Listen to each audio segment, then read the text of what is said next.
how do I work through feelings of ownership within polyamory? This is a really good question because I think it identifies something that a lot of people have trouble naming and that it makes it harder for them to work through, which is that a lot of the way that the mainstream dating script teaches us to be in relationship is coming from this very like control, ownership, possession model. There is this way that the mainstream mononormative, cis het normative, particularly white supremacist model is about ownership. There's a joke that's not really a joke, which is that, things like marriage used to be a property transaction. It was when the property, formerly known as daughter, became the property known as wife. Up until even like the 70s, 80s, 90s, people who are women or who were viewed as women weren't allowed to have their own bank accounts, even here in the United States. Couldn't get a mortgage on their own, all kinds of stuff. And so when a model is based on this very ownership-centered model, this disempowerment-based model, this model based on control, particularly of those of marginalized genders, it is hard when we move into non-monogamy to unpack those beliefs about ownership and control that we've been operating under for so long, particularly if we haven't identified that the model we're operating from is one that is based on ownership and control.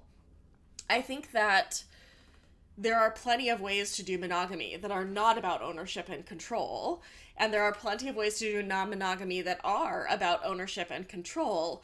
But if we're talking about kind of the core of a model, the core of the mainstream dating model is one of possession. This is my partner. I am your happiness. I get to decide what you do. I get to decide how you spend your time. I get to decide who you see. I get to dictate what behavior is okay for you. It is a very control-centered model, a very possession-centered model. So if in polyamory, what you're attempting to do is unpack this mononormative script, it's very important to unpack the ownership component of that.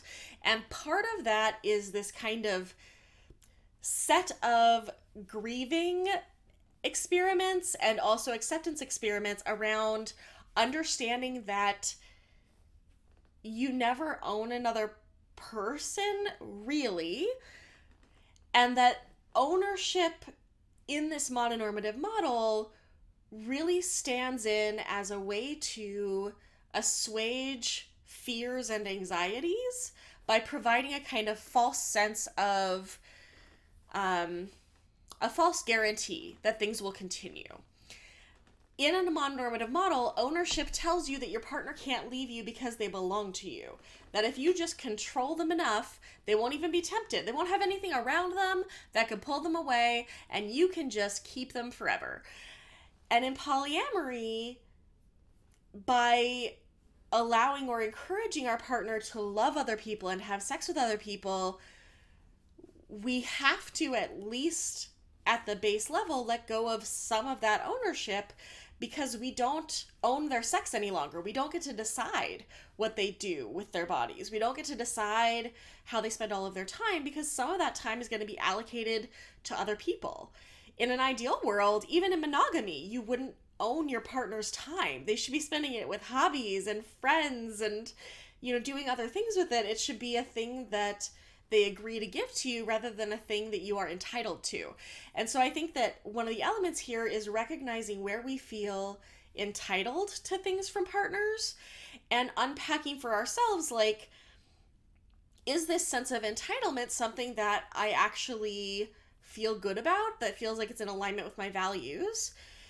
Is this sense of entitlement a way that I am trying to get a need met?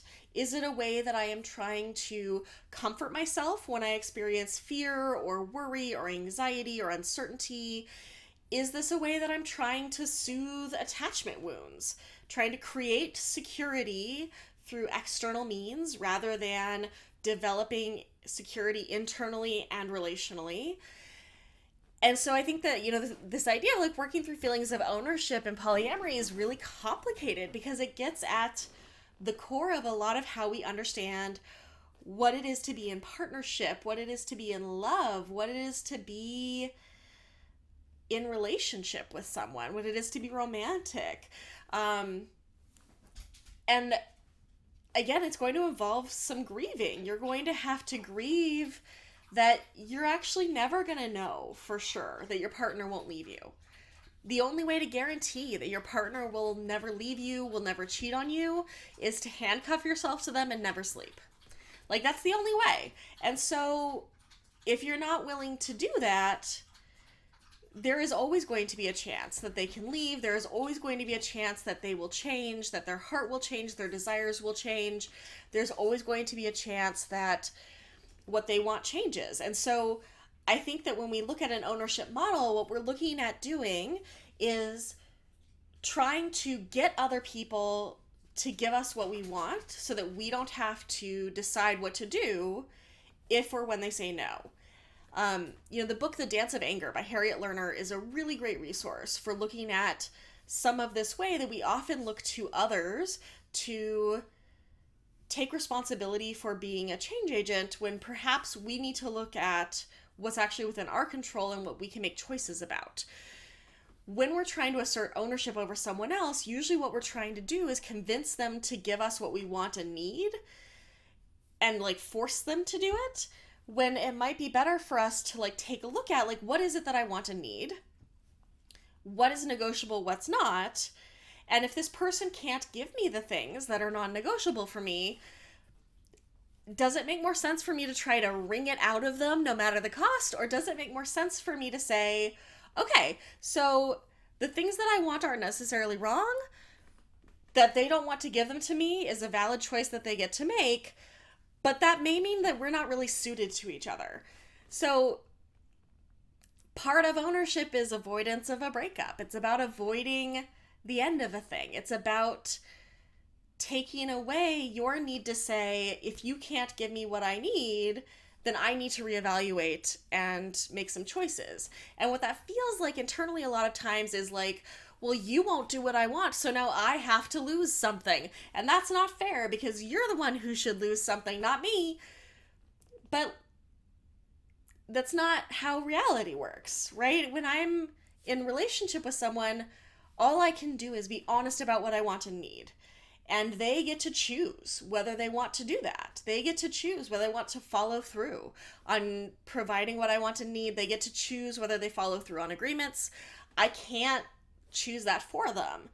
And if they continue to make choices that don't make me feel like they're giving me respect, that don't make me feel like they're going to be able to meet the needs that I have, then at least from my perspective, it is far more ethical for me to either restructure or leave that relationship than to try to find some way to force them to give it to me. I have to accept that people get to choose to not give me what I need, even if they care about me, even if I feel like they should give it to me, they still get to choose not to. And there's nothing that I can do that will make myself perfect or lovable enough that they will always give it to me, or that will make them change their mind about what they want to do. All I can do is present my wants and needs, let them know what those are, give them an opportunity to follow through on agreements, to figure out ways to help both of us feel loved and seen. But there's no amount of ownership that can actually exist in relationship in any kind of healthy way that will actually lead to you getting what you want and need. Because even if you somehow browbeat your partner into giving you what you want and need, they're doing it from a place of resentment. That's not going to be good for y'all. They're not going to be happy about it. It's still not going to fit. So I think that part of this getting past this ownership model is acknowledging that the world is unpredictable. Acknowledging that most of the security that we find for ourselves that's based in this mono-normative model is illusory at best. We can pretend that we have security, we can pretend that we have control, but at the end of the day, we don't. Our partners are still independent beings who are going to do what they want to do. And if someone wants to leave you, they're going to leave. If someone wants to cheat, they're going to cheat. Our job is not to convince our partners to be good to us. Our job is to love ourselves enough to recognize when something isn't a fit and let that go. Because if you have to convince someone to be good to you, it's not going to work. Ownership is about forcing someone to be a good partner to you. Ownership is about limiting someone else to make yourself feel safe. And at least for me, that's not in alignment with my values.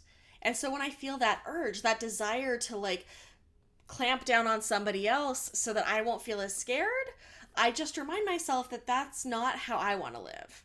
That's not how I want them to treat me. That's not how I want to be treating them even. And I just figure out, like, for myself, is this something that I can comfort myself about? Is this something I talk to my therapist about?